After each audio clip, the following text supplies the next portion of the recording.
Hi everyone, Kieran Brown here, and welcome to another video. I was having a little clear out of my bedroom the other day, and I found this progress sheet from 13 years ago now. This is when I was in year 8, so I would have been 13 years old. And it's basically from the time when I was in the school football academy, and it's basically just like these tests we did every now and again, and these were the results that I got. That was my first sort of like dream, was to become a professional footballer, like most lads in the UK. And yeah, this was sort of my aim up until probably the age of about 15, and then sort of realised that it wasn't going to happen.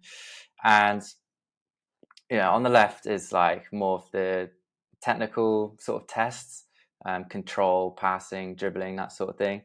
But the stuff on the right, like weight shift, turning, that kind of thing. I never really understood why we needed to do that, and I found it like really boring, to be honest, because I just wanted to do the exercises where you had a ball at your feet, and those sort of like physical tests like just didn't really make sense to me. And it was called like SAQ, which stood for speed, agility, quickness. And whenever we would rock up for training, and they would say, we're going to do some SAQ today, like everyone's eyes sort of rolled. And SAQ is kind of like what's in the picture here. There's like no ball involved. It's just sort of like running, changing direction, short little sprints, going in and out of cones, that sort of thing. And yeah, it's just super boring. And I was thinking, like, why are we doing this? Not going to make a difference. And then many, many years later, probably, yeah, like 10 years later, maybe, I was watching a game, and I noticed Sadio Mane, who's a player who used to play for Liverpool. He was one of the best players in the world. And he was like dribbling at like full pace down the wing, and he just turned like in an instant, like so quickly, and the defender like didn't see it coming, and he got past. And it was at that moment that it clicked for me, and it was the reason that why we were doing this and doing these tests, was that quickness. And it's what all the elite level players had, and it's really what stood them out. They obviously had the technical skills as well, but it's this physical side which really separated players at different levels, and just being able to move sharply, all these like fine margins, like make all the difference. And yeah, you can bet that Sadio Mane did his SAQ when he was growing up and didn't complain about it or found it boring.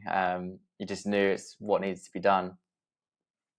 And it's the boring things done over and over again that really make the difference. And yeah, that's why Sadio Mane became a professional footballer and I didn't. And this was a lesson I learned from The Compound Effect. It's a great book by Darren Hardy. And the message of the book is basically that the small day-to-day things that you do really do build up over time. So when we turn up to this training session and be running in and out of cones, I would think, this one training session, it's not going to make a difference. And the truth is that one training session won't. But 10, 50, 100 training sessions, just doing the same thing over and over again and continuously improving, that's what makes the difference over time. And the results eventually start to compound. And this is a great quote: "You'll never change your life until you change something you do daily. The secret of your success is found in your daily routine." And it's so true. I used to think as well, like, why do people just do the same things like every day? Same morning routine, same kind of exercise. Why don't they mix it up? Surely they're losing out by not having the variety. And I've since learned that it's actually just doing the same things over and over again is where the progress is made. So you might be thinking, this is like a fat loss channel, all about like body transformations. what does this have to do with losing 20 pounds and trying to get a six pack?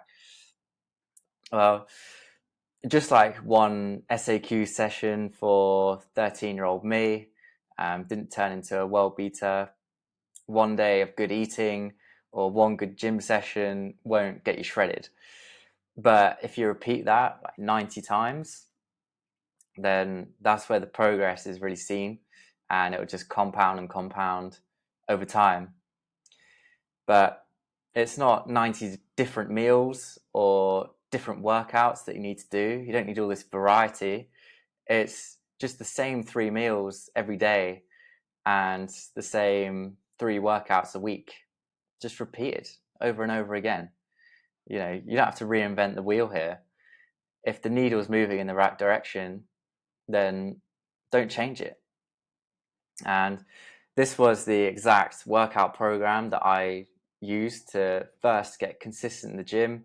I've been trying for probably 8 or 9 years. I wanted to improve the way I look, gain some muscle, look a bit bigger, and it just never happens. And it wasn't until I started this 3-day-a-week training program that things started to click. And then once I got consistent with that, then I was able to add more volume, more sessions, up to like 4 or 5 sessions per week. And it was just doing this for maybe like, I think there was 3 phases of 8 weeks in this particular program. So it'd be this workout program for 8 weeks, and then there'll be a few tweaks, and then another 8 weeks, etc. Same with meals. Like, these are examples of meals that I had when I was going through my transformation. So I just had like an omelette, cheesy omelette with coleslaw and salad, protein yogurt with blueberries and honey, and like chicken and rice with spinach. Ideally not all over your desk like I did there at work, which is a bit of a nightmare. But just keep it simple, you know. Just find something that works. You don't have to do anything fancy. Just make it convenient, easy to make, tasty. And you know, if the scale weight is going down by your target, which may be like 1% body fat, 1% of your total weight per week, then don't change anything. So in summary, transformations are created when you do the boring things right daily. And it's so important to track your progress and have actual data to back it up. For weight and body composition, get some smart scales. For your lifts, use the Strong app. And for your calories and nutrition, use MyFitnessPal. And if we just do these 3 things, 10K steps a day, train with intensity, do strength training 3 times a week in sort of the 4 to 12 rep range, and just eat the same 2 or 3 meals every day that meet your macros, then you're going to see a transformation. And you know, you might after a few weeks think, oh, you know, like, should I be doing more? But just listen to the data and go off that and take any emotions out of it. And by using this thought process, this is how I achieved the transformation last year, where I lost 18 pounds in 10 weeks and dropped like 7% body fat. So if you want a similar result to this and you want someone to take you through the step-by-step process, first link in the description is to my coaching. So yeah, that's everything for today. Thanks so much for watching, and I will see you tomorrow.